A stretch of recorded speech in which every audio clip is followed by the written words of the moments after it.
Happy Monday. Hopefully, I was having an awesome Monday. Now, I kind of knew about this story that happened over the weekend. Didn't really follow the details because I really didn't care. I mean, I care, but I really didn't care to know about it too much. But it seems like there is another mass shooting. It seems like this is happening, and it's the same story over and over and over, where these people have run ins with the law and the DAs or the judges or somehow the justice system fails the people of the United States and they go out and be emboldened and do something even more terrible. I don't want to go into the details of the actual person that did it, the monster that did it. I just want to recognize a hero. A hero that saved countless people that night being brave. An Army veteran says he went into the combat mode to disarm a gunman. Richard M. Ferraro, who served 15 years in the military, said he was at Club Q in Colorado Springs with his family and took down the man who killed 5 people. Bravo. Bravo. Bravo. Apparently, a good guy with military training without a weapon took out a bad guy with a gun. Which is awesome. Colorado Springs, Richard M. Ferraro said that he was at a table in Club Q with his wife, daughter, and friends on Saturday watching a drag show when a sudden flash of gunfire ripped across the nightclub. His instincts from 4 combat deployments as an Army officer in Iraq and Afghanistan instantly kicked in. Fight back, he told himself in an interview at his house where his wife and daughter were still recovering from injuries. Mr. Ferrero, 45, who left the Army in 2013 as a major, according to military records, described charging through the chaos at the club, tackling the gunman and beating him to him bloody with the gunman's own gun. Bravo, sir, bravo. This is what we need more people of. If more people were like Mr. Ferraro, I'm pretty sure people with a gun will think twice about shooting up a nightclub. I don't know exactly what I did. I just went into combat mode, Mr. Ferrari said, shaking his head. I just know I have to kill this guy before he kills us. I would say neutralize the threat before he kills us. But it doesn't really matter because he saved people that day. He is a true hero. The authorities are holding the monster at 22 on charges of killing 5 people and said that 18 more people were injured in the rampage of the club that lasted only a few minutes. The death toll could have been much higher, officials said on Sunday. Patrons of the bar did not stop the gunman. Mr. Ferrero's description of what happened in those moments in Club Q closely matches accounts given by the police and the city officials and by the club's owner, who have reviewed security footage from the massacre. And when they were shown a picture of Mr. Ferrero on Monday, one club owner, Nick Garrica, said that he looked like the man who took down the gunman. I don't even know his name. Mr. Garzica said, I would like to meet him. And when the shooting started, Mr. Fryer said he hit the floor, pulling down a friend with him. As bullets sprayed, he saw the gunman move through the bar towards the door leading to the patio where dozens of patrons had fled.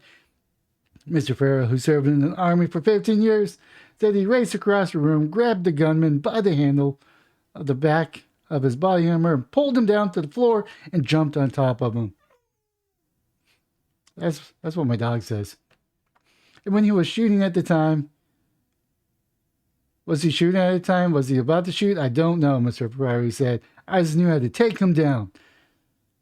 The gunman, who Furry estimated weighed more than 300 pounds, sprawled on the floor with his military-style rifle, landing just out of reach. Mr. Ferrari started to go for the rifle, then he saw that the gunman had a pistol as well. He grabbed the gun out of his hand and started hitting him over the head, over and over. As the fight continued, he said he yelled for another club patrons to help him. The man grabbed a rifle, moved away to safety. A drag dancer stomped the gunman with her high heels Ooh, ballsy. The whole time, Mr. Ferrari said he kept pummeling the shooter's head while two men screamed obscenely at each other. When the police arrived a few minutes later, the gunman was no longer struggling. Mr. Ferrari said that he feared that he killed him. I don't think he really feared.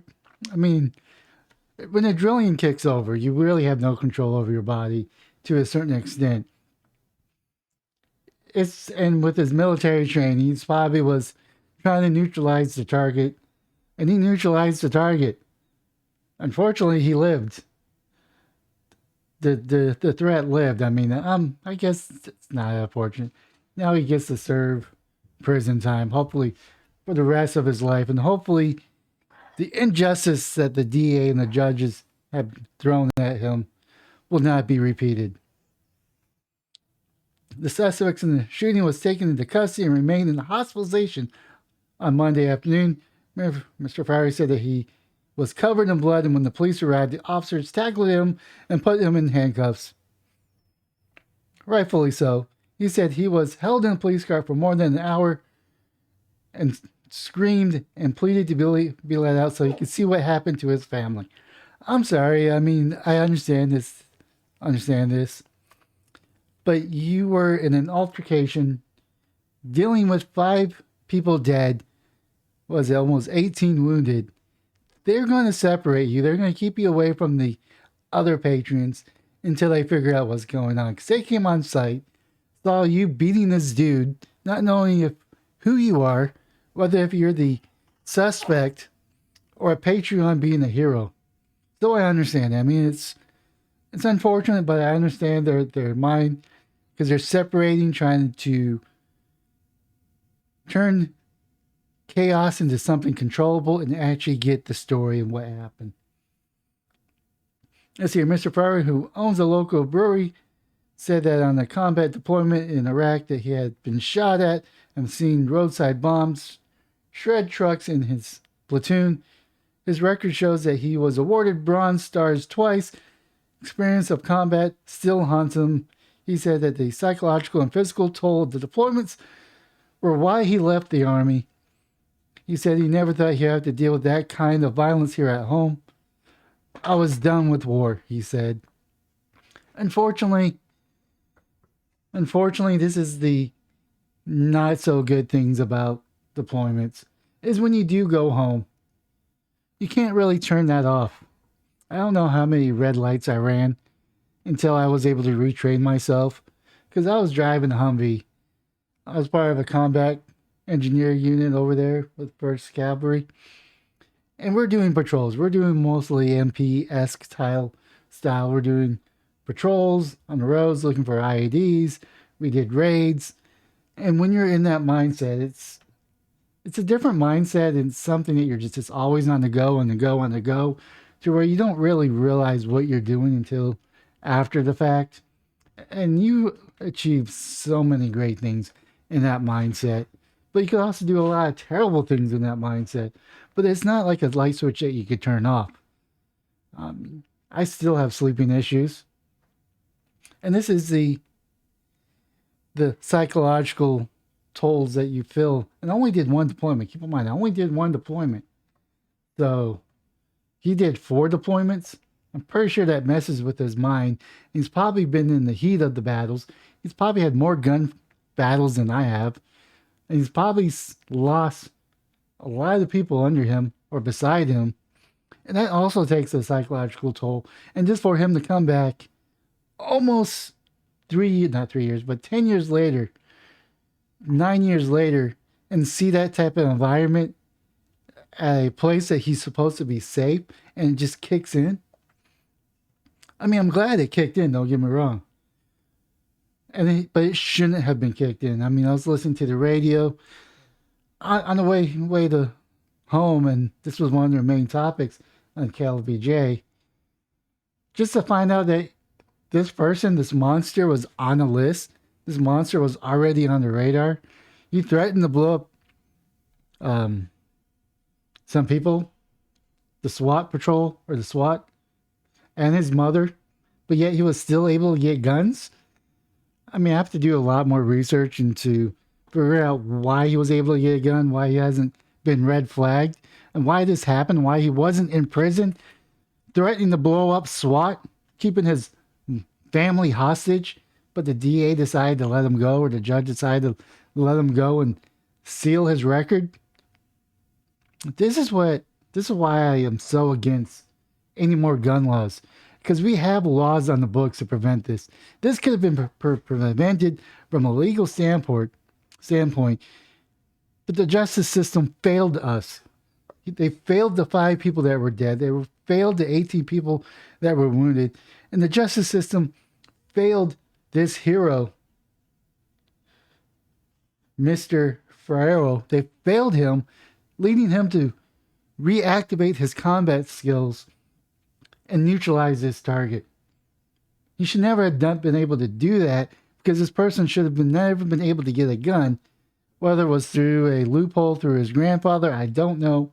But this is a repeating case, a repeating theme with all these mass shootings, is that these people got in guns when they shouldn't have been able to legally. And we don't need any more new gun laws, because they're not going to be enforced, which is going to lead to more and more and more until they start banning the sales of certain type of weapons, which I disagree with. It's not the weapon's fault that a human pulled the trigger. Anyways, I really am getting off topic here. I just want to thank this person, this hero, Mr. Richard M. Ferraro, for being the hero. He may not see himself as a hero, but he saved countless lives that day over the weekend. And I don't think people realize that this man alone could have made that terrible situation even more if he didn't step in. So I salute you. I salute you. You earned your Bronze Stars with respect and honor, and I salute you.